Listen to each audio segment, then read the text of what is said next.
안녕하세요, 한상원 변호사입니다. 오늘 제 수학공부법에 대해서 말씀드려보려고 하는데요. 저는 수치스럽게도 고1 수학 내신 5등급을 받은 적이 있습니다. 성적표 보이시죠? 사실 중간고사 때는 거의 7등급 수준이었어요. 그나마 기말에서 올려서 5등급을 받은 겁니다. 그런데 지금 이 방법으로 공부해서 수학 성적이 엄청나게 빠르게 떡상했고요. 그 다음에 수학 모고를 보면 거의 항상 100분이 100이 떴습니다. 바로 수학공부법 말씀 올려보겠습니다. 일단 1번, 여러분들 개념인강 들으시잖아요. 그거 듣고 나서요, 바로 문제를 풀지 마세요. 뭔 말이냐고요? 교과서를 한번 읽어보십시오. 이거 해주시면 굉장히 좋습니다. 아니 변호사 양반, 개념인강 들으면 됐지 교과서를 꼭 왜 읽어야 되냐 하실 수가 있어요. 근데 이건 수학 공부를 좀 해본 친구들이면 무슨 말인지 감이 잡히실 겁니다. 개념 인강 듣고 나면 대략적으로 개념을 다 알긴 하겠는데 머릿속에서 정리가 안 되는 경우도 많아요. 이런 경우 교과서를 한번 읽어주면 다른 경로로 수학 개념을 또 한번 공부하게 되니까 첫 번째로 복습 효과가 있고요. 두 번째로 개념을 더 복합적으로 잘 이해할 수 있게 됩니다. 또 교과서를 읽는데 시간이 그렇게 오래 걸리지도 않아요. 여러분이 인강 1강을 들었으면 1강만큼만 교과서를 읽으면 되니까요. 자, 교과서 읽고 그 다음 정시 파이터와 내신 파이터 친구들의 공부법이 갈릴 수 있습니다. 여러분이 정시 파이터면요, 2번 바로 수능 기출을 푸십시오. 예를 들어서 여러분이 수일 개념 인강을 한 강 들었으면요, 그거 들은 만큼 수능 기출 사셔가지고 3점짜리만 풀면 됩니다. 여러분 앞으로 어떻게 공부를 하실 거냐면요, 일단 수능 기출 3점짜리만 2바퀴 돌릴 겁니다. 그 다음에 4점짜리를 2바퀴 돌릴 거예요. 이렇게 수능 기출 4바퀴를 질풍 같은 속도로 돌릴 거죠. 제가 이렇게 말하면 이런 반박하시는 친구도 있을 겁니다. 아니 변호사 양반, 이제 겨우 개념 인강 듣고 바로 수능 기출을 풀다니 기출 문제 아껴야 되는 거 아니냐? 이 말씀요, 저희 시대에나 통하는 얘기입니다. 그러니까 10년 전 홍삼 캔디 같은 방식이에요. 지금은 기출을 아끼면 아끼다 똥이 됩니다. 이게 무슨 말이냐면요, 요즘 메타에서는요, 솔직히 수능 기출을 다 마스터해도 1등급이 절대 안 나옵니다. 수능 기출만 풀었는데 1등급이 나오려면요, 여러분이 현우진급 수학 재능러여야 돼요. 그렇게 타고나지 않은 99.9%의 친구들은 기출만으로 절대 1등급 안 나옵니다. 보통 잘해도 2등급까지가 한계죠. 그래서 기출을 빨리 접한 다음에 2에서 3등급까지 피지컬을 올려놓고 그 다음부터는 NG하고 실무를 쌓아놓고 뻑뻑 푸는 겁니다. NG하고 실무 양치기를 엄청나게 해야 돼요. 그래야 1등급이 나오고 100분이 100도 찍히고 그러는 겁니다. 요즘 메타에선 변호사님 말씀이 맞긴 해요. 점점 흥미진진해지는데 계속 말씀해주세요. 본론으로 돌아와서 아까 제가 개념 인강 듣고 교과서 개념 한번 읽으라 말씀드렸죠. 그리고 정시 파이터 친구들은 바로 수능 기출 3점으로 들어가라고 말씀드렸습니다. 수시로는 어떻게 합니까 변호사 양반? 내신 준비하는 고1 친구들은요, 센을 푸시면 됩니다. 센은 센 B만 풀면 돼요. 그런 다음에 여러분 학교 부교재만 3, 4회도 뻑뻑 잘 풀어도 내신은 웬만하면 1에서 2등급 나올 겁니다. 다시 정시 파이터 얘기로 돌아가면요, 개념 인강 듣고 교과서 읽은 다음에 제가 3점 2바퀴 4점 2바퀴 돌리라고 했잖아요. 그러면 이때 문제를 어떻게 풀어야 될지 이게 궁금하실 텐데요. 그 구체적인 비법을 지금부터 말씀드리도록 하겠습니다. 1번, 친구들이 처음에 수학 문제를 딱 읽잖아요. 그럼 일단 여러분은 문제를 이해해야 합니다. 문제 이해가 안 되는 독해력이면요, 제가 지난번 국어공부법에서 말한 것처럼 딱 5일만 투자해서 문해력을 높이셔야 돼요. 그 구체적인 방법은 국어공부법 영상이 있으니까 그걸 참고하면 되고요. 딱 5일만 투자하면 되는 방법이니까 굉장히 좋을 겁니다. 그러니까 수학 문제를 읽었을 때 수학 문제 자체가 이해가 안 되는 수준이면 일단 문해력부터 높여야 되는 게 맞고요. 이건 어느 정도 됐다는 전제 하에서 말씀을 드리면, 여러분들이 문제를 읽고 어떤 수학적인 개념을 이용해서 문제를 풀지, 즉 어떤 공식을 이용해서 풀지, 이걸 머릿속으로 떠올려 봐야 되잖아요. 이걸 1에서 2분 정도 고민을 해보는 거예요. 자, 여기서 갈립니다. 여러분이 1에서 2분 고민했는데도 전혀 풀이가 안 떠오르는 문제 있죠? 이런 건 바로 해답지를 읽어봅시다. 어차피 여기서 더 고민해봤자 안 나올 가능성이 높아요. 그래서 해답지를 보고 이해한 다음에요, 직접 손을 써서 풀이를 보지 않고 연습장에 한번 풀어보는 거예요. 여러분이 이해를 잘했나 보는 거죠. 그런데 이런 질문하는 친구도 있을 수 있습니다. 변호사 양반, 답지 봐도 이해가 안 되면 어떡하냐? 아, 답지 봐도 이해가 안 되는 건요, 여러분들이 2회독 할 때 그때 돌아서 다시 볼 겁니다. 그러니까 문제에 별표 쳐놓고 그냥 패싱 하시면 돼요. 애초에 이렇게 3점 어려운 문제는 별표 치고 제껴놔도 2바퀴째 돌릴 때 여러분들이 저절로 풀 수 있게 되는 경우가 많습니다. 그러니까 안심하고 패싱 때리세요. 지금 이것까지 다 하려면 더운 여름에 공부할 때 에어컨 대신 선풍기만 트는 것처럼 효율이 너무 떨어집니다. 선풍기만 틀면 땀 뻘뻘 더워서 공부가 되겠습니까? 그래서 수포자가 되고 수학 문제 풀면서 엉엉 울고 난리치고 그러는 거예요. 아무튼 답지 봐도 이해를 못하는 문제들은 별표 치면 되고요, 답지 봐도 이해할 수 있는 문제는 풀이 한번 읽고 이해한 다음에 여러분이 직접 손을 써서 풀어보면 됩니다. 자, 그러면 수학 지금까지는 손댈 수 없는 경우, 그러니까 절망편에 대해서 말씀드렸죠. 이번엔 쉬운 문제 희망편에 대해서 말씀드려볼게요. 여러분이 1에서 2분 고민하니까요, 어떤 공식이나 개념을 써야 될지 떠올랐어요. 그래서 손을 대서 풉니다. 참고로 푸는데 공식이 안 떠오르면 그냥 개념교재 참고하면서 풀면 돼요. 어차피 이렇게 풀다 보면 공식이 나중에 다 익숙해집니다. 그렇게 해서 결국 답을 풀어내고 맞았어요.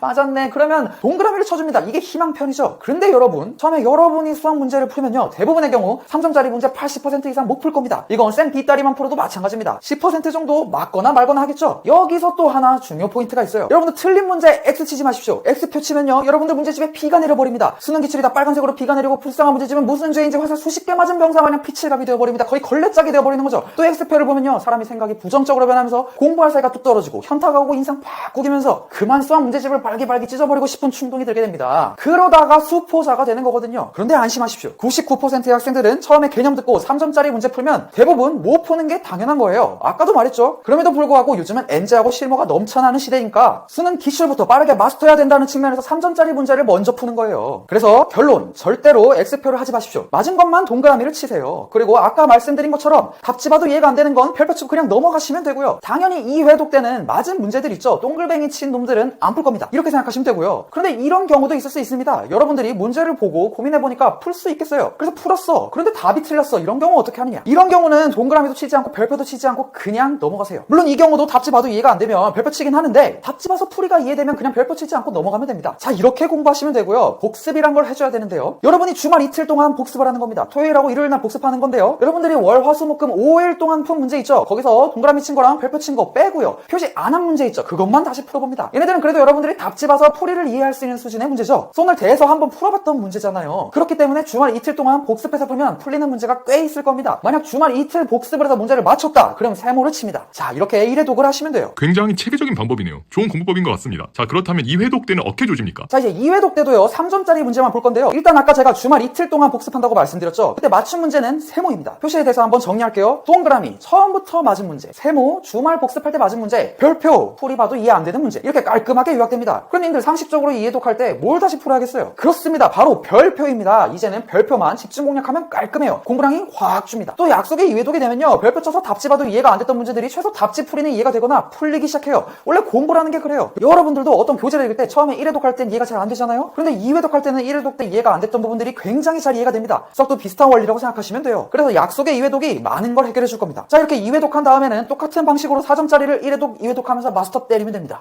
변호사님 말씀 끊어서 죄송한데요. 이러다 또 분량 조절에 실패해버리겠습니다. 지금 영상 보는 친구들이 코 호비적거리면서 보다가 더 길어지면 영상을 끄고 나갈 수가 있어요. 그렇기 때문에 오늘은 여기서 심하이 치도록 하고요. 다음에 또 수학 공부법 한번 말씀해 주십시오. 진짜 오늘 찢었습니다. 수포자 형님들이 화가 나서 수학 문제집을 찢은 게 아니라 변호사님 수학 공부법이 3, 4, 5등급 애들 다 찢어 발겨서 해치쇼를 한 다음에 1등급으로 만들어줄 것 같아요. 뭔 소리인지 모르겠지만 감사하고요. 한상훈 변호사였습니다.